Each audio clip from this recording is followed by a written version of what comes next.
at tipon-tipo naman ng mga Pilipino na umiidolo kay Superman. Naganap po yan sa isang exhibit na nagtatampok ng mga samot-saring bagay na may kaugnayan sa tinaguriang Man of Steel. Nakatutok live si Mark Zambrano. Mark!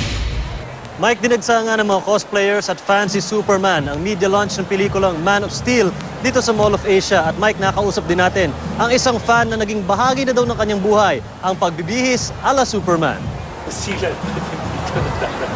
Taong 2010 nang atakihin sa puso ang artist na si Gerard Sison. At mula noon, nangako raw siya sa kanyang sarili na alisin ang mga pinag-uugatan ng stress sa kanyang buhay.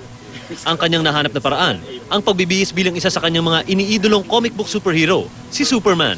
When people see you, they're always so happy to see you. It's such positive energy, and you give back what you give to the universe. It comes back to you, and I'm still alive. I mean, it's been 3 years.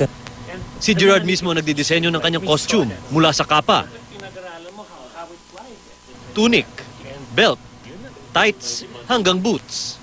Ang ilang parte ng kanyang costume, tulad ng Superman logo na ito, binili pa raw niya sa London. Ang kwarto ni Gerard, puno ng Superman figurines, mga posters na pirmado ng mga artista sa orihinal na Superman movie. At meron din siyang collector's item na kristal na base sa likhang kwento ay mula sa planetang pinanggalingan ni Superman. Hindi naman daw nakakapagtaka kung bakit nahuhumaling ang mga Pilipino sa mga superheroes. Bilang isang lahi, tayo ay malikhain.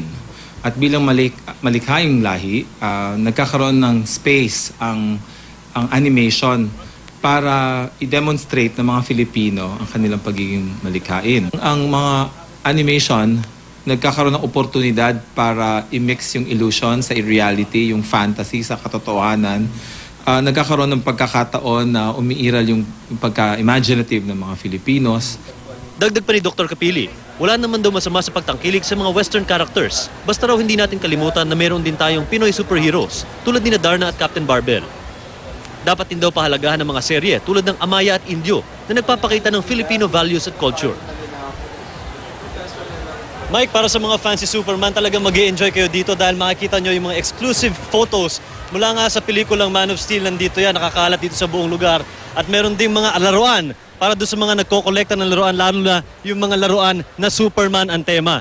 At nagkalat nga dito yung mga tao at mga fans ni Man of Steel para makita yung mga exclusive at all-original toys and collectibles ni Superman na konektado nga dito sa sine na ipapalabas din dito sa Mall of Asia. At Mike, isang pinagkakaguluhan din dito ng mga fans, Mike, yung nakikita natin dito, yung spaceship na sasakyan umano nung makakalaban ni Superman dun sa sine niya na ipapalabas nga dito sa Mall of Asia. At yan muna ang latest, Mike, mula dito sa Mall of Asia sa Pasay.